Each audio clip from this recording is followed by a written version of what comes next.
ਇਹ ਵੀਡੀਓ ਉਹਨਾਂ ਵੀਰਾਂ ਵਾਸਤੇ ਜਿਨ੍ਹਾਂ ਕੋਲ ਕਸਕੇਡੀਆ ਟਰੱਕ 2014 15 16 17 18 ਕੋਈ ਵੀ ਆ, ਟਰੱਕ ਦੇ ਵਿੱਚ ਕੋਈ ਸਾਈਨ ਨਹੀਂ ਆ ਰਿਹਾ,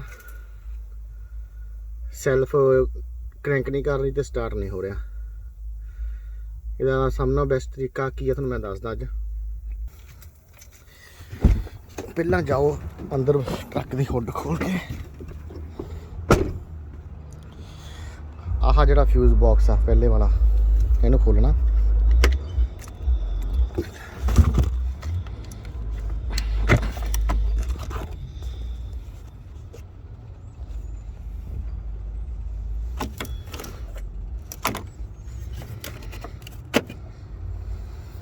ਇਹਦੇ ਵਿੱਚ ਆਹ ਫਿਊਜ਼ ਸਟਾਰਟਰ ਦਾ ਆ।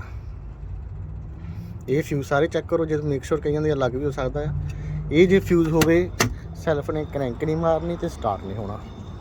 ਤੇ ਸੈਲਫ ਚੈੱਕ ਕਰਨ ਦਾ ਸਭ ਨਾਲੋਂ ਬੈਸਟ ਤਰੀਕਾ ਜਿਹੜਾ, ਜੇ ਤੁਸੀਂ ਆਹ ਸੈਲਫ ਦੀ ਸੋਲੇਨਾਇਡ ਆ ਜਿਹੜੀ ਉੱਪਰਲੇ ਪਾਸੇ ਨਟ ਲੱਗਾ, ਆਹ ਇੱਥੋਂ ਇੱਕ ਤੁਸੀਂ ਵਾਇਰ ਲੈਣੀ ਆ, ਇੱਥੇ ਟੱਚ ਕਰਨੀ ਆ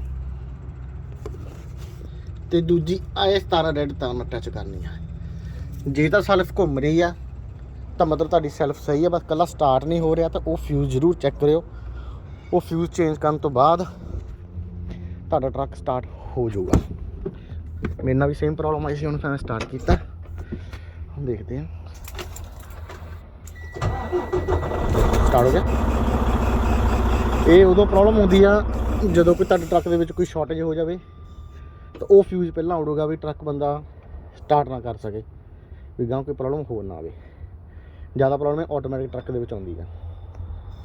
ਥੈਂਕ ਯੂ। ਵੀਡੀਓ ਜੇ ਵਧੀਆ ਲੱਗੀ ਸ਼ੇਅਰ ਤੇ ਕਮੈਂਟ ਜ਼ਰੂਰ ਕਰਿਓ। Thank you.